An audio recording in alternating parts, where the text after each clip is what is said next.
What is it?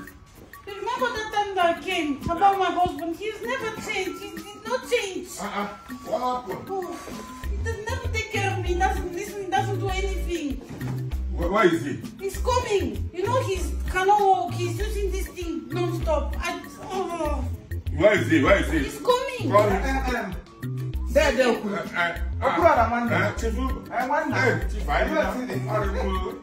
what do you for? Let's go. Why are you give me your alone. Oh, God, let's read him with one more. What is it? Give Tigger, let's see, and I'm lady or this year. And when he had this year, I forgot to go every day and ask him to me. I'm coming what you do. I'm pregnant. Wait, now with the pregnant, Nadoka. Let I take a moment here. You got Ganelli here, not any shop. So that you look at the Fuyan. Now, because woman organ was a time. Let it look like a Igbo. That's your mom watch and the natural thing. How many key got here? Why are you doing this? Let me finish talk to him to what you talk.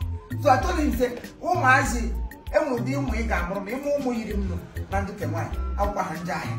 One among the Kamai, Hataka got him.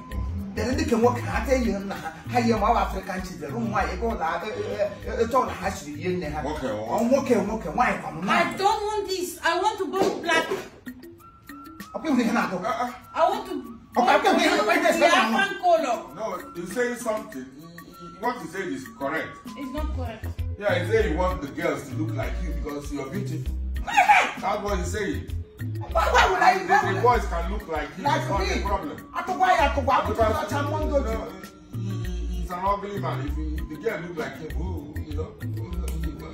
You need to take care of this, my brother. He's a good man. I'm pregnant. You need to take care of me. I'm taking care of you. I don't know. Kenya hotel. Okay, you are good. Yes, you are come. Oh, for me, I got come for him. I am on. Chief, I'm over to my every month. I'm so okay. I don't challenge. My guy to show I said, my people will take food. Why are you talking about Maggi? I said, my guy, you show Maggi talk. I didn't talk about you. I don't know. Even the hospital yesterday. Huh? You don't. I don't know. Doctor, son, I'm waiting. I'm about to cut out of someone called the tennis. Oh, begin down. It begins like the father. Oh. Doctor said, now that I scam. I told you it's scam, X-ray, scam. You. Oh, the other name is scam. What is it? Scam. If you are London, you can have a it's all scam. What's your end? Like Nigerian. What's your Messiah? Who come with a more about that scam? So how do you get the man while you check up on you? I want to scam of you while you scam. Yeah, you let them wash it on your mouth. I shouldn't quit. I didn't want to hear any more. So we have our more way. Oh, just had it clear. I want to understand what I'm saying is at that time when doctor show me for the baby. Show me Mama China TV. It's a TV like this. Oh,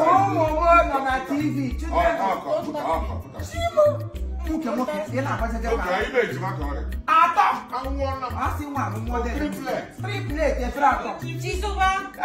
You need to be Ikena, and the last one you come in. They are all boys. No, one girl. Chizuba is my own. The rest you can take them. Okay. But let's go home. I want to stay here. You know what to do. You've reported, I've told you. You should be treating you well because you are a pregnant woman. Oh no! What the pregnant? Who don't want the pregnancy? I want to hire one. You're going to let you hire. You're going to do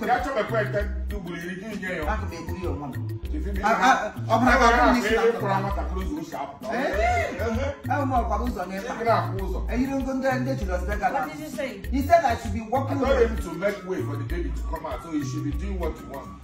Let's go home. Get the man. Let's go home. To do what? To make baby for way yeah, for the baby. To make way for the baby. Huh? Yeah. We will go. TV mo ga me top him. Let's go. One out quiz for my head. I will give you pizza cola to give you another. Let's go. You know my here. You know what I mean? Let's go. I'm not program on your time. You know what I mean? You don't have to get for your time. It's on your town on. Thank you, Uncle. Thank you, Uncle. The more he get, you always go. Hey, you didn't do that. Hey, you didn't see. So never. This side.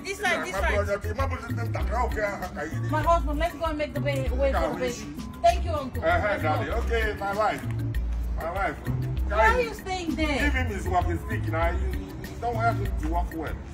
Let's go and make the way for the baby. Yes.